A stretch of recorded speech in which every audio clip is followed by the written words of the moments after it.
माध्यम से हमें कुछ समझना है। कहानी न तो सही होती है न गलत होती है, सिर्फ कहानी कहानी होती है आपकी ऊर्जा को जागृत करने के लिए, आपको प्रेरणा देने के लिए।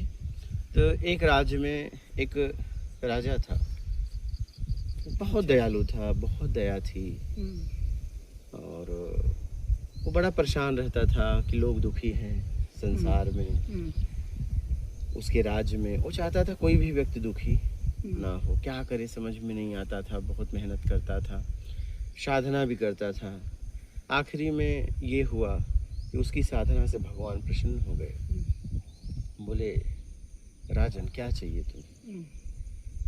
बोला, मुझे जितने भी मेरे राज्य में हैं किसी को कोई तकलीफ ना हो, सब संपन्न हो जाएं, धन वैभव रुपया पैसा कोई कमी ना रहे। ऐसा ही हुआ। जब ऐसा ही हुआ तो राजा किसी काम के लिए बोला, कोई काम था तो बोले ये नहीं आ रहे, ये नहीं आ रहे। राजा बोला, क्यों नहीं आ रहे? जाओ पता करो, उनको बुला के लाओ। तो गए बुलाने, तो वो बोला, मैं क्यों काम करूं, मुझे कोई कमी ही नहीं है। अब राजा के यहाँ जितने काम करने वाले थे सब छोड़ दिए। हाँ, सब अपने अपने घर में रहने लगे। ठीक है, सब परेशान हो गया, पूरा राज्य परेशान होने लगा, अस्त व्यस्त हो गया सर, अस्त व्यस्त हो गया। तब राजा की बात समझ में आई, जहाँ जाए भेजो, मैं क्यों काम करूं, मेरे पास कमी क्या है? काम मैं तब करूं जब मेरे पास कोई कमी है। मैं संपन्न हूँ, काम क्यों करूं? मेरे पास बहुत कुछ है, मैं लेके क्या करूंगा?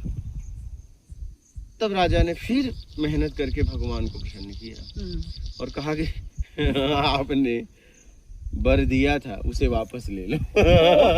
जैसा का तैसा कर दो।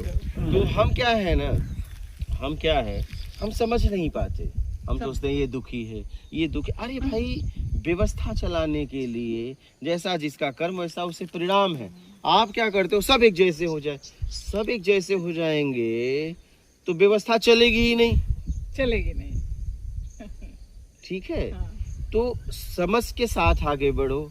ठीक है, आप देखो दया कहाँ करना चाहिए, जरूरतमंद की सेवा कहाँ करनी चाहिए, जरूरत है कि नहीं। बस अपने लिए, अपने आप को उलझाने के लिए, अपने आप को सुलझाने के लिए सेवा ना करो। सेवा करो, जरूरतमंद की सेवा करो। किसकी? जरूरतमंद की। तब कोई मतलब होगा।